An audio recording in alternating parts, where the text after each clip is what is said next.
பேச வேண்டியது அவர்கள் கடமை, நேரத்தை பார்த்து மணி அடிக்க வேண்டியது என்னுடைய கடமை. உங்கள் கடமை என்ன?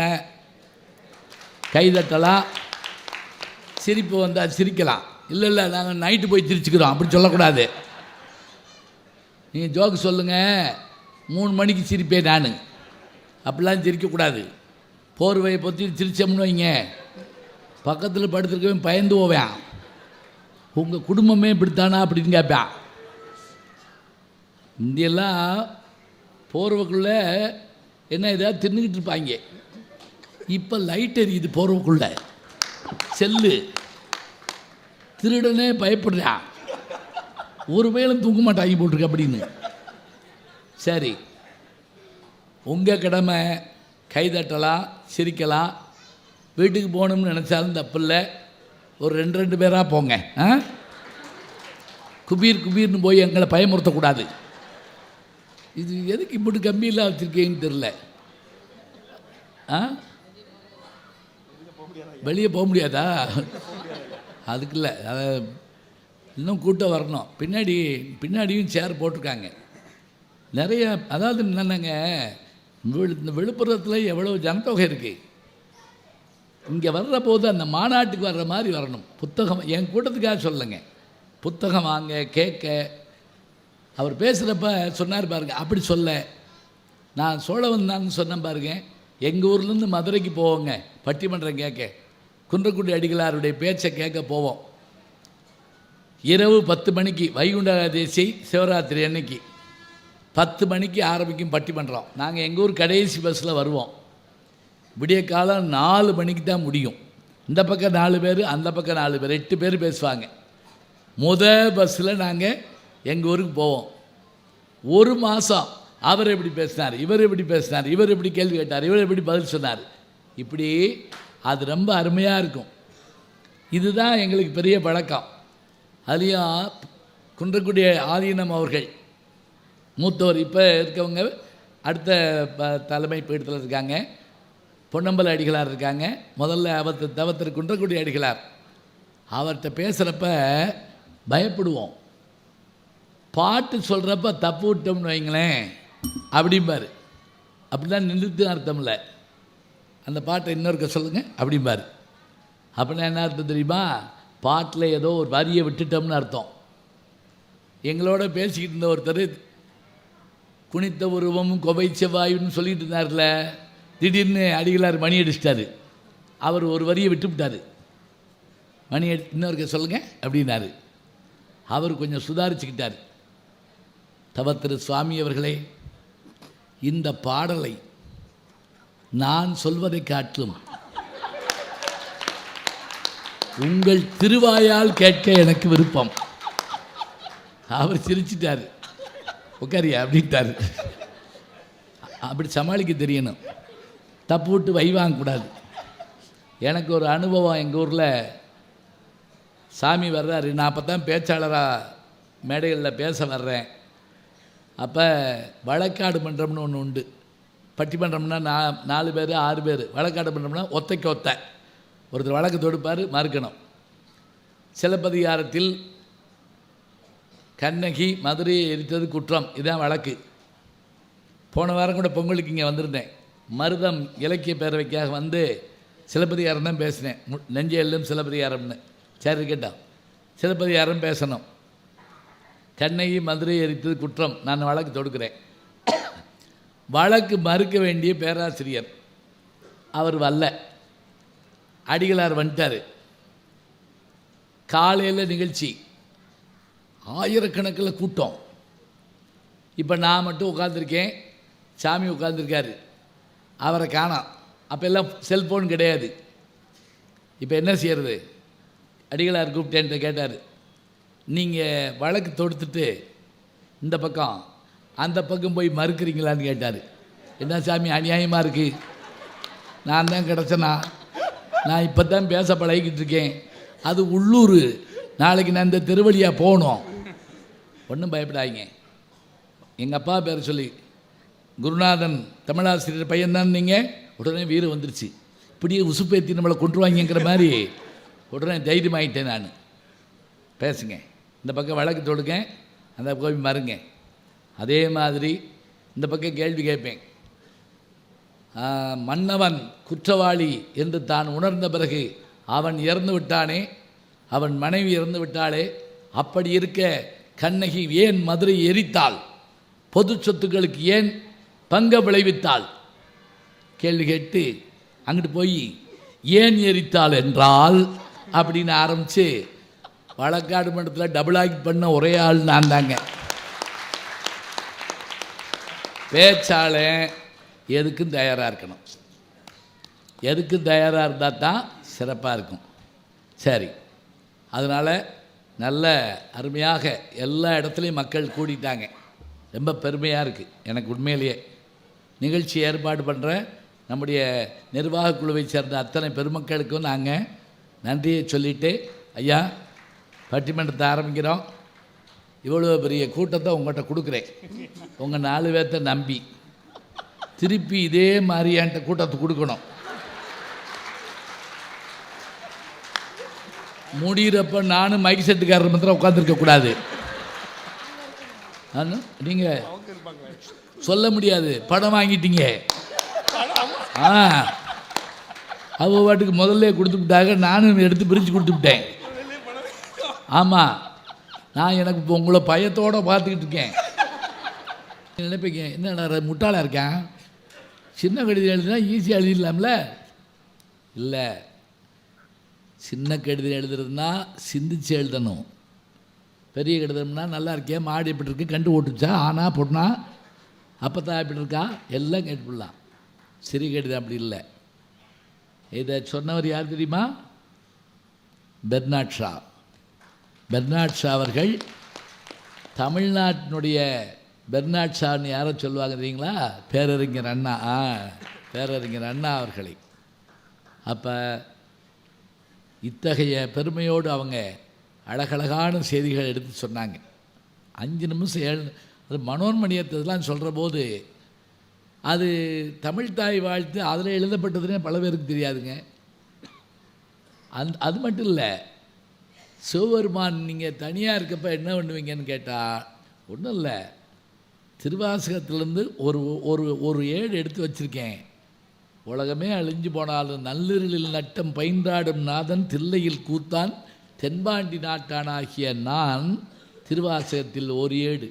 கடவுளை படிக்க வச்சவங்க நம்ம ஆளுங்க தெரியுமா? கடவுள் தான் நம்மளை படிக்க வைப்பார்.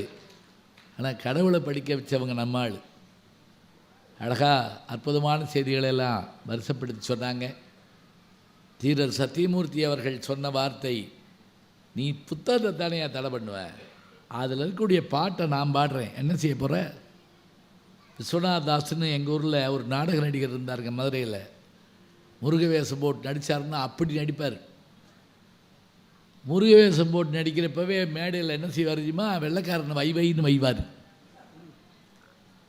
திட்டுன்னு திட்டுவார். கொக்குகளா வெள்ளை கொக்குகளா பாரு. வெள்ளை கொக்குன்னா அவங்கன்னு அர்த்தம். தேம்ஸ் நதிக்கு ஒரு கொக்கும்பார். இதை தெரிஞ்சு போலீஸ் வந்துருச்சு அன்னைக்கு, ஆங்கிலேய ஆட்சி. போலீஸ் வந்து அவரை கைது பண்ணுறதுக்கு வந்து மேடைக்கு வந்துட்டாங்க. மேடைக்கு வந்து கைது பண்ண வந்தோடனே அவர் மயிலில் உட்காந்துட்டு இப்படி உட்காந்துட்டு, அப்பன் முருகனையாக கைது பண்ண போகிறாய் அப்படின்னு கேட்டுக்காரு. அந்த இன்ஸ்பெக்டருக்கு ஆடிடுச்சு உடம்பெல்லாம். முருகனை கைது பண்ணுறதா? இப்படி திரும்பினார். அவர் ஏட்டையா சொன்னார், மேக்கப்பை கழிச்சிட்டு வெளியே வருவாப்பில், அப்போ பிடிச்சிருவோம். அங்கே காத்துக்கிட்டு இருந்திருக்காங்க. அவர் மேக்கப்பெல்லாம் கழிச்சிட்டு வந்திருக்காரு. கைது பண்ணுறோம். எதுக்கு? ஏன் வெள்ளைக்காரன் நேற்று பாடினேன், நானாக பாடினேன், அப்பன் முருகன் பாடினான். பாருங்க, பாட்டு மனசுக்குள்ளே நின்னா போதுங்க. படைப்பாளி என்ன செய்கிறான்? தன்னை மறந்து தன் நாமம் கெட்டு தலைப்பட்டால் நங்கை தன் தலைவன் தாளேன்னா அப்படியாக மனசை வச்சுக்கிறணும். அருமையாக பேசிய நால்வருக்கும் நன்றி. அதை காட்டிலும் இருந்து கேட்ட உங்களுக்கு நன்றி, ரொம்ப முக்கியம். ஒரு சினிமா வந்து நம்ம 2 மணி நேரம் எடுக்கணும்னா 500 கோடி செலவாகுது. ஐஸ்வர்யா ராயை கூட்டு வந்து ஹீரோயினாக போட வேண்டியிருக்கு, அமெரிக்காவில் போய் படம் எடுக்க வேண்டியிருக்கு. அப்படி எடுத்தாலும் சனி ஞாயிறு தான் ஓடுது. ஆமாம், திங்கக்கிழமை போய் பார்த்து தூக்கிட்டாச்சு. முந்தா நாளே தூக்கிட்டோம். போ மேடையில் வேறு ஒன்றும் இல்லைங்க.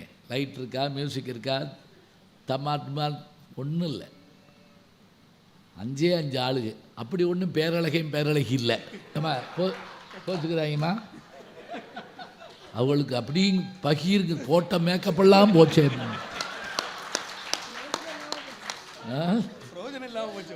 போட்ட மேக்கப்பெல்லாம் இல்லைம்மா, பூரா பதிவு பண்ணிட்டாங்கம்மா, ஒன்றும் கவலைப்படாது. பழிச்சு மின்றிகை 2 பேரும் இருக்கட்டும், விடுங்க. அப்போ இந்த 5 பேர் மட்டும்தான் இருந்து ஏறத்தாழ இப்போ நீங்கள் இங்கே உட்கார்ந்துருக்கக்கூடிய ஒரு 1000 பேர், வீடுகளில் இருந்து கேட்டுக்கிட்டு இருக்கக்கூடிய 5 லட்சம் பேர் எல்லாரையும் உட்கார்ந்து கேட்க வைத்தது எது என்று கேட்டால், நாங்கள் நல்லா பேசி நீங்கள் கேட்டீங்கன்னு நாங்கள் சொல்லலை, நீங்கள் நல்லா கேட்டதுனால நாங்கள் நல்லா பேசணும். உங்களையெல்லாம் இப்போ ஆரம்பிக்கிறதுலேருந்து பார்க்குறேன், எவ்வளோ சிரிச்ச முகத்தோட மகிழ்ச்சியாக. இப்படி எங்கே உட்காந்துருக்கோம்? இப்படி ஒரு சினிமா வீட்டுக்குள்ளே பார்க்க முடியுமா? இல்லையே. அதில் வர்ற டான்ஸை பார்த்தா எனக்கு பயமாக இருக்குது. வீட்டுக்குள்ளே குதிச்சிருவாங்களோன்னு இருக்கு. அப்படியே டிவியிலேருந்து நீ வீட்டுக்குள்ளே டமார் குதிச்சிட்டாயின்னு என்ன பண்ணுறது? அதில் சில டான்ஸை பார்க்க என்னென்னு சொல்ல முடியல. எதை போய் தேட்டரில் பார்க்கக்கூடாதுன்னு நினச்சோமோ வீட்டுக்குள்ளே வந்து ஆடுது. கொடுமைன்னு கோயிலுக்கு போனால் அங்கே 2 குடும்பம் அடிச்சுமாங்கல்ல, இது வீட்டுக்குள்ளே வந்து ஆடுது. ஒரு மோசமான சீன் வந்திருக்கு. எல்லோரும் குடும்பத்தோடு டிவி பார்த்துக்கிட்டு இருக்காங்க. திடீர்னு அவங்க அப்பா கத்தியிருக்காரு. முன்னாடி உட்காந்த பையனை 8 வயசு பையலை பார்த்து, கண்ணை மூடுறா அப்படின்னு இருக்காரு. அவன் ஒடியாந்து அவங்க அப்பா கண்ணை மூடிவிட்டான். அவனுக்கும் கவலையாக இருக்கும்ல, அப்பா கெட்டு போயிடுவார் அப்படின்னு. அப்படியெல்லாம் இல்லாமல் முகம் ஜொலிக்காமல் சந்தோஷமாக மகிழ்ச்சியாக நீங்கள் இந்த சிரிக்கிற பேரெல்லாம் எடுத்தீங்களா? ஐயா கேமரா எங்களையே காத்துட்டே இருந்தீங்களா? லேசாக சுற்றி விடுங்கய்யா. அப்படியே பார்த்தா தானே சிரிக்கிற ஆள் தெரியும், கைதட்டுற ஆள் தெரியும். நீங்கள் கேமரா திருப்புறப்போ ஒருத்தர் சோகமாக உட்காந்துருந்தார் வைங்க, பார்த்துக்கிட்டு இருக்க ஆள் நல்ல வேலை நம்ம போலடா, கொலையை வந்துருப்பாங்க போட்டுருக்கு அப்படின்னு நினைக்கிறதா? நல்லா சந்தோஷமாக சிரிக்கிறப்ப எடுத்து வைக்கணும். கேமரா பச்ச உடனே என்ன சொல்கிறோம்? ஸ்மைல் ப்ளீஸ் சொல்கிறோமா இல்லையா? இதெல்லாம் பார்க்குறோம். சில இதுகள் என்ன செஞ்சு விடுவாங்கன்னா, இறந்த வீட்டிலையும் வந்து போட்டோ எடுப்பாங்க. அதுலேயும் ஒரு ஆள் வந்து ஸ்மைல் ப்ளீஸ் அப்படின்றாரு. அங்கனவே அடுத்த ஸ்மைலு. இப்போ அருமையாக கேட்டவங்களுக்கு நன்றியை சொல்லி, நாங்கள் நல்லா பேசின்னு நான் சொன்னேன்ல, அதெல்லாம் இல்லைங்க. நீங்கள் நல்லா எப்படி கேட்டீங்க? அயராமல் உட்காந்து கேட்டீங்க. இப்போ நீங்கள் நல்லா கேட்கலைன்னா எங்களுக்கு பேச முடியுமான்னு கொட்டாய் விட்டுருந்தீங்கன்னு வைங்க, முடியாது. ஒரு ஊருக்கு போயிருந்தோம், 3000 பேர் கூட்டம், அப்படியே குப்புறப்பட தூங்குறாங்க. அதில் பட்டிமன்றம். இவர் வந்து உள்ளத்தில் நல்ல உள்ளம் உறங்காதுன்னு இருக்காரு. அதில் ஒருத்தர் எந்திரிச்சு வைங்க, இன்னும் போலடோய் அப்படிங்கிறா. பேச ஓடுமா? நினச்சி பாருங்க, பேச்சு எப்படிங்க அமையணும்? அது ஒரு படைப்பாளி தான் சொன்னார். எப்படி? கேட்டுக்கிட்டு இருக்கால கட்டி போடுறோம். கேட்காத ஆள் பகைவனாக இருந்தால் கூட அவனும் விரும்புகிற மாதிரி பேசுகிறது தான் பேச்சு. கேட்டார் பிணிக்கும் தகையவாய் கேளாரும் வேட்ப மொழிவதாம் சொல், திருக்குறள். கேட்டார் பிணிக்கும்னா என்ன? கட்டி போடணும். கேளார்னா யார்? கேட்காதவங்க மட்டும் இல்லை, பகைவர்கள் கூட விரும்பணும். அதான் பேச்சு. கட்டி போடுற மாதிரி பேசணும். ஒரு ஊரில் பேச்சாளனை கட்டி போட்டிருக்காங்க. இனிமேல் நீ எங்கேயும் போய் பேசக்கூடாது. அப்படி மோசமாக பேசுகிறவன் இருக்கானா? ஒருத்தன் தற்கொலை பண்ணி சாகிறதுக்காக பைபாஸ்க்கு ஓடிருக்கான். அந்த நேரம் பார்த்து இப்படி ஒரு பேச்சை கேட்டான். அப்படியே யூட்டன் எடுத்து ஓடியாந்து இப்படி உட்காந்துட்டான். அவரையே உத்து பார்த்துக்கிட்டே இருந்தான் பேச்சாளரை. பேசி முடித்தார்ல, டமார் காலில் விழுந்து கும்பிட்டான். தற்கொலை பண்ணி சாக தெரிஞ்சனியா? சாக தெரிஞ்சேன். உன் பேச்சை கேட்டு திரும்பி வந்துட்டேன். இவர் அவனை அப்படி வாரி எடுத்து நெஞ்சோடு அணைச்சிக்கிட்டு கண்ணீர் விட்டார். உன் தற்கொலையை தடுத்துட்டனா, உன்னை திரும்பி வர வச்சுட்டனா, ஏன் வந்த? நீ எல்லாம் உயிரோடு இருக்கப்ப நான் ஏன்டா சாகணும்? நீயே இருக்க, நான் சாவடா? இப்படி இருந்தால் பேச்சு நல்லா இருக்குமா? இல்லை. நல்லா அருமையாக உட்காந்து கேட்குறப்ப எங்கள் ஒரு ஆளை சிரிக்க வைக்கிறது சொல்லுவோம்மா, சொல்லுங்க பார்ப்போம். ஒரு ஆளை அழுக வைக்கிறது ஈஸி, சப்புன்னு ஒரு அரை விட்டு அழுவேன். ஒருத்தரும் கோவம் வர வைக்கிறது ரொம்ப ஈஸி. என்னென்ன குறைக்கமாக இருக்கீங்க அப்படின்னா கோவிப்பேன். சிரிக்க வைக்க முடியுமா? சொல்லுங்க பார்ப்போம். என்ன பாடுபட்டாலும் நடக்காது. இப்போல்லாம் இந்த வாட்ஸ்அப்பிலலாம் ஜோக்கு வருது, பார்த்த உடனே பார்க்குறோம், அவ்வளோ சிரிக்கலை. ஆனால் நான் வாட்ஸ்அப்பில் பார்த்த ஒரு ஜோக்கு சொல்கிறேன், நீங்கள் கேட்டு பாருங்களேன், நல்லா இருந்துச்சு. மரணப்படுக்கையில் இருக்கார் ஒரு அப்பா, 99 வயசு, சாக போகிறாரு ஆஸ்பத்திரியில். மகனை கூப்பிட்டார், இங்கே வாடா. யார்? அவருக்கு வயசு 62, பேரம்பேத்தியில் எடுத்தார். வா, நீ 8ஆம் கிளாஸ் படிக்கிறப்ப கணக்கு பேப்பரை என்கிட்ட கொண்டு வந்து கொடுத்தில்ல, மேத்ஸ் பேப்பர், கணக்கு பேப்பர். எப்பா இந்நேரத்தில் இதுதான் பேசுவாங்களா? இரு, கணக்கு பேப்பர் கொடுத்தில்ல, அதில் 90 மார்க்குன்னு காமிச்சே இல்லை, அந்த சைபரை நீ தானே போட்ட? சொல்கிறா, சைபரை நீ தானே போட்ட? எப்பா ஏன்பா இதை போய் இப்போ கேட்ப? அதுக்குள்ள நர்ஸ் வந்து என்ன கேட்குறாரு? ஒன்றும் இல்லை சிஸ்டர், போங்க, குடும்ப விஷயம் இது. என்னத்த குடும்ப விஷயம்? சொல்கிறா, சைபரை நீ தானே போட்ட? இல்லைப்பா போடலப்பா, நான் போடலப்பா. என் ஆன்மா சாந்தி அடையாதுரா, பேயா வந்து ஓ வீட்டை சுற்றுவேன். உண்மையை சொல்லு, சைபரை நீ தானே போட்ட? அவன் சொன்னா, எப்பா சைபரை நான் போடலப்பா, அந்த 9 தேப்பா நான் போட்டேன்.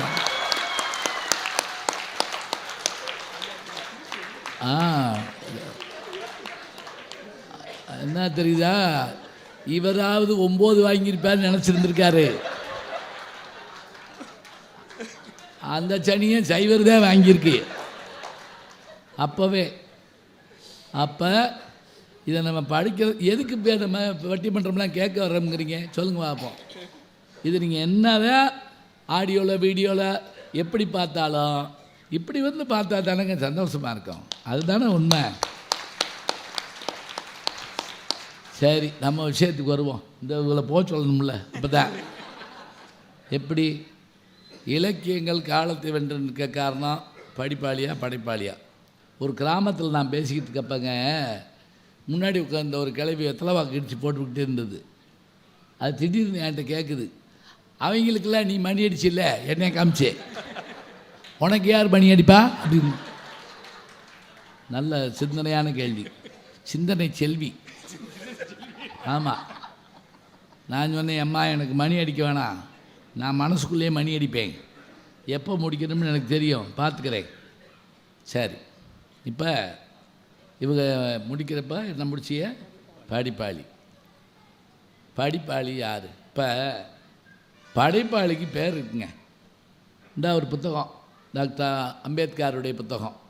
இதில் எழுதினவங்க யார் அப்படின்னா பதிப்பாசிரியர் சாதிக் பாட்சா. இதை வாழ்க்கை வரலாறு எழுதியிருப்பாங்க. எழுதினவருக்கு ஒரு பேர் இருக்குது, புஸ்தகத்துக்கு ஒரு பேர் இருக்குது.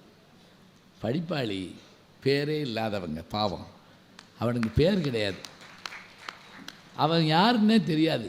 அவனுக்கு ஊர் இருக்கா? ஊர் இல்லை. பேர் இருக்கா? பேர் இல்லை. ஆனால் அவன் எப்படி படிப்பான் தெரியுமா? ஒரு கடலப்பருப்பு வாங்கி தின்னா கூட அதை பூரா தின்னுமுட்டு அந்த பேப்பரை போடாமல் இப்படி பிரட்டி பார்ப்பான். அதில் ஒரு கவிதை இருந்துச்சுன்னா அந்த கடலப்பருப்பு தின்னதை காட்டிலும் சந்தோஷமாக அதை மடித்து பைக்குள்ளே வச்சுக்கிடுவாங்க. அவன்தான் படிப்பாளி, ஞாபகம் வச்சுக்குங்க.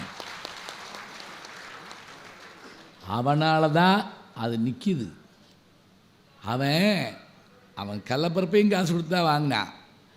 அவன் கடலப்பருப்பை கூட பத்திரப்படுத்தலைங்க, அந்த பேப்பரை பத்திரப்படுத்தினான். ஏன்னா அதில் அந்த கவிதை இருக்கு இல்லையா, ஒரு வரி, 2 வரி, 3 வரி அந்த கவிதைகள் நம்மளை அப்படியே வியக்க வைக்குது, உழுக்குது அப்படியே. அது தொட்டு தொட்டு வேறு பார்த்துக்கிடுவாங்க. நான் என்னை பற்றி இவங்கெல்லாம் சொன்னாங்க, அது அன்பில் சொன்னதுன்னு வச்சுக்கோங்க. உண்மை என்ன அப்படின்னா, எங்கள் ஊருக்கு மதுரையிலேருந்து சோழவந்தானுக்கு போகிறப்ப கூட்டம்னா கூட்டம் கடுமையான கூட்டமாக இருக்கும்.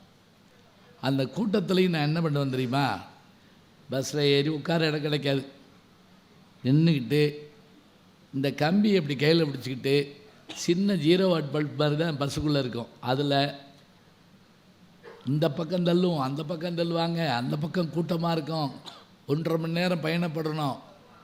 இப்போ கால் வழியாக தெரியாது, மேல் வழியாக தெரியாது, கஷ்டமாக இருக்குன்னு எதுவுமே. ஏன்னா என் கையில் பொன்னியின் செல்வன் புத்தகம் இருக்கும். அந்த புத்தகத்தில் வந்தியத்தேவனும் குந்தவையும் நந்தினியும் வர்றப்ப நான் என்னை மறந்து ஊர் அதுக்குள்ளே வந்துருச்சேன்னு கவலைப்படுறேன்னு சொன்னால் அந்த படிப்பு என்னைய எல்லா இடத்துக்கும் கொண்டு போச்சு. இதே விஷயத்த நான் அமெரிக்காவுக்கு போகிறப்ப, நானும் என் துணைவியாரும் போகிறப்ப, அப்போல்லாம் இன்றைக்கி அமெரிக்காவில் போனீங்கன்னா 16 மணி நேரம் 17 மணி நேரம் விமானத்தில் பறக்கணும், 17 மணி நேரம் பறக்கணும். அப்போ நான் என்ன பண்ண வந்துடுறீங்களா, சிலர் சினிமா பார்ப்பாங்க, சிலர் பாட்டு கேட்பாங்க. நான் அப்போயும் புத்தகம் கொண்டு போயிருப்பேன். கொண்டு போய் என்ன பண்ணுவேன், எல்லோரும் பகல் இரவு தெரியாது விமானத்துக்குள்ளே. அப்போ அந்த லைட்டில் அந்த விமானத்தில் வழக்கப்படி எல்லோரும் தூங்கிட்டு இருக்காங்களா, நம்ம லைட்டை போட்டால் வைவாங்க. அதனால் போய் அந்த ஓரமாக நின்று படித்த போது அப்போ புத்தகத்தை தான் பார்த்துக்கிட்டு இருக்கேன். ஒரே ஒரு வித்தியாசம் என்ன தெரியுங்களா, இப்படி நான் படிச்சுட்டு இருக்கப்போ அந்த ஏர் ஹோஸ்டஸ் விமானத்தில் இருக்காங்கள்ல, அந்த அமெரிக்க பெண்மணி ஒருத்தவங்க சூடாக காஃபி கொண்டு வந்து என்கிட்ட கொடுத்து குடிச்சிக்கிட்டே படிங்க. எவ்வளோ சந்தோஷம் தெரியுமா. இது தொடர்வதால் தானங்க நம்ம உயிரோடு இருக்கோம். நினச்சி பாருங்கள், எப்படி உயிரோடு இருக்கோம். என் சொத்தெல்லாம் விற்றுட்டு என்ன இருக்குது சொத்து, நம்ம படிப்புங்க. உயிரோடு இயைந்த விஷயம் எது இருக்கிறதோ அதுதான் வாழ்க்கை. மறக்க முடியாத பாடுவங்க சொன்ன மாதிரி பாட்டு அப்படி என்ன செய்யும் அப்படின்னா நம்மளை ஈர்க்கும், வசனம் ஈர்க்கும். கலைஞர் இந்த வசனத்தை அவர் எழுதியிருக்காரு. ஆனால் இன்றைக்கு வரைக்கும் சினிமாவில் நடிக்க வர்ற ஒரு 4 பேர் எந்திரிச்சு பேசி சான்ஸ் கேட்குறாங்க அப்படின்னா எப்படி மீண்டும் மீண்டும் பேசப்படுது. இந்த நீதிமன்றம் பல விசித்திரமான வழக்குகளை கண்டிருக்கிறது. இந்த வழக்கு விசித்திரமானவல்ல, வழக்காடுகின்ற மனிதனும் விசித்திரமானவன் அல்ல. வாழ்க்கை பாதையில் சர்வசாதாரணமாக காணப்படுகின்ற ஜீவராசிகளில் நானும் ஒருவன். கோவிலிலே குழப்பம் விளைவித்தேன், பூசாரியை தாக்கினேன், இன்று குற்றஞ்சாட்டப்பட்டிருக்கிறேன் உங்கள் முன்னால். நீங்கள் நினைப்பீர்கள் நான் இவற்றையெல்லாம் மறுப்பேன் என்று. இல்லை, கோவிலிலே குழப்பம் விளைவித்தேன். கோவில் கூடாது என்பதற்காக அல்ல, கோவில் கொடியவரின் கூடாரமாக மாறிவிடக்கூடாது என்பதற்காக. பூசாரியை தாக்கினேன், அவன் பக்தன் என்பதற்காக அல்ல, பக்தி பகல் வேஷமாக மாறிவிடக்கூடாது என்பதற்காக. இப்படி ஒரு பேசிகிட்டு இருக்கப்பவே ஒரு வக்கீல் படக்குன்னு எந்திரிப்பார். உனக்கேன் இவ்வளவு அக்கறை, உலகத்தில் யாருக்கும் இல்லாத அக்கறை என்று நீங்கள் கேட்கலாம். அவர் உட்காந்துருவார். அவர் கேட்கவே இல்லை. நானே பாதிக்கப்பட்டேன், நேரடியாக பாதிக்கப்பட்டேன். சுயநலம் என்கிறீர்கள், அதிலும் பொதுநலம் இருக்கிறது. ஆகாரத்திற்காக அழுக்கு திண்டு தடாகத்தை சுத்தப்படுத்துகிறதே மீன். அதை போல படம் வந்தது 52, நான் பிறக்கவே இல்லை. ஆனால் இன்னைக்கும் எனக்கு ஞாபகத்தில் இருக்குது. இப்படி நாம் கொண்டு போய் சேர்த்தாத்தான் இந்த தலைமுறை. இப்போ யோசிச்சு பாருங்கள், இப்படி ஒரு வசனம் இன்றைக்கி இருக்குது. ஒரு நடிகர்கிட்ட பேசுகிறோம்னா அவர் அப்பயே குப்புற விழுந்துருவார், பேசி விழுக மாட்டார். அதை பார்த்தோடனே சில பேர் கொஸ்டின் பேப்பரை பார்த்தோடனே ஃபெயில்னு கண்டுபிடிப்பாங்க தெரியுமா. அவ்வளோதான். ஆமாம், மார்ச் ஃபாஸ்ட் அப்படின்னு என்ன அர்த்தம்? ஆமாம், அக்டோபர் தான், மார்ச் கிடையாது, அக்டோபர் தான் அடுத்து. அப்போ இப்படியான இது யார் சொன்னேன்னு எங்கள் அப்பா அடித்தாரா, படி ஒழுங்காக அந்த வசனம் இந்த பராசக்தி மனப்பாடம் பண்ணு, எங்கள் வாத்தியார் இல்லை, எனக்குள்ள பதிவு இது. நான் விரும்பி இந்த சாப்பிட்ற திங்கிற மாதிரி அவ்வளோ சந்தோஷமாக வாங்கி வாங்கி உள்ளே செலுத்துகிறேன். அப்படியே எங்கே வேணாலும் போவோம்.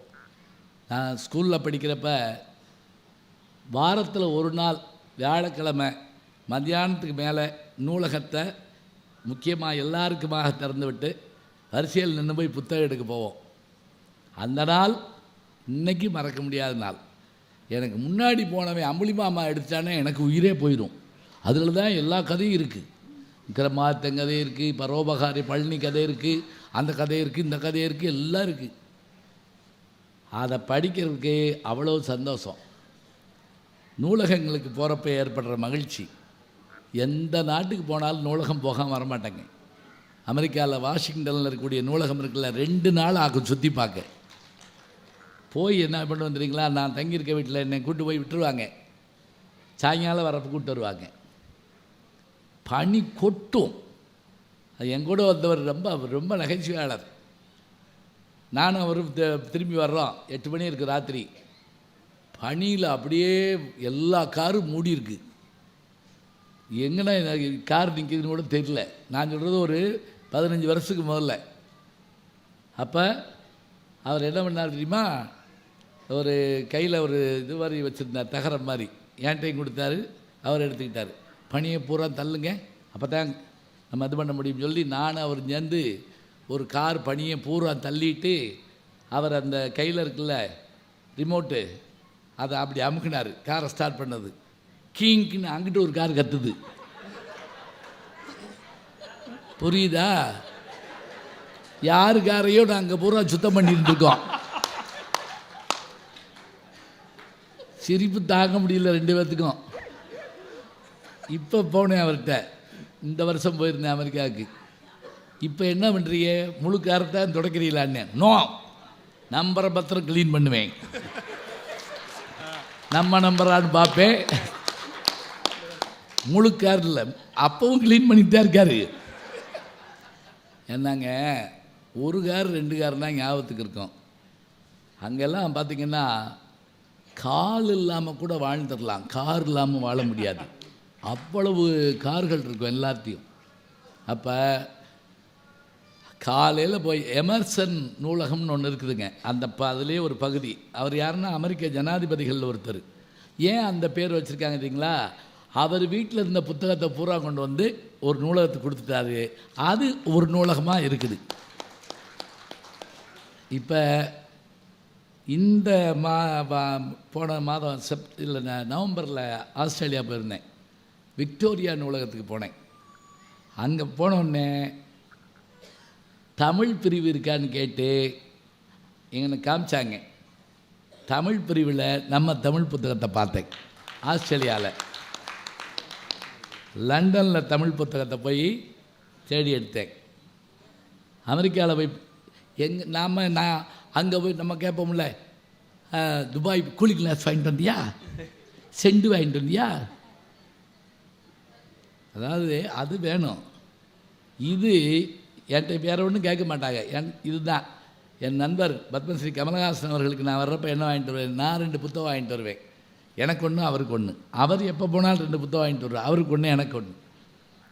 வாசிக்கணும்னா அப்படி தான் அங்கே போகணும். ரஷ்யாவுக்கு போனபோது செயின்ட் பீட்டர்ஸ்பர்க், அது ஒரு முக்கியமான பகுதி. மாஸ்கோ அதனுடைய தலைநகர்.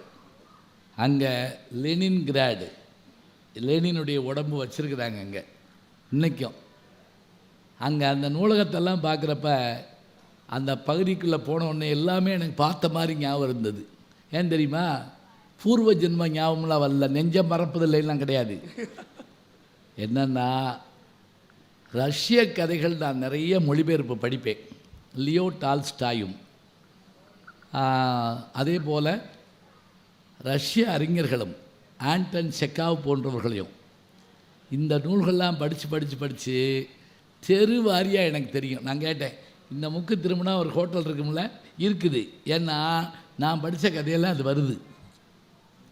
இப்போ எனக்கு அது பூரா எப்படி மனசுக்குள்ளேயே நிற்கிது. அதை நான் நேரில் போய் பார்க்குறேன். இதுதான் ரசிகனுக்கான ஒரு சந்தோஷம், படைப்பாளிக்கு ஒரு சந்தோஷம்.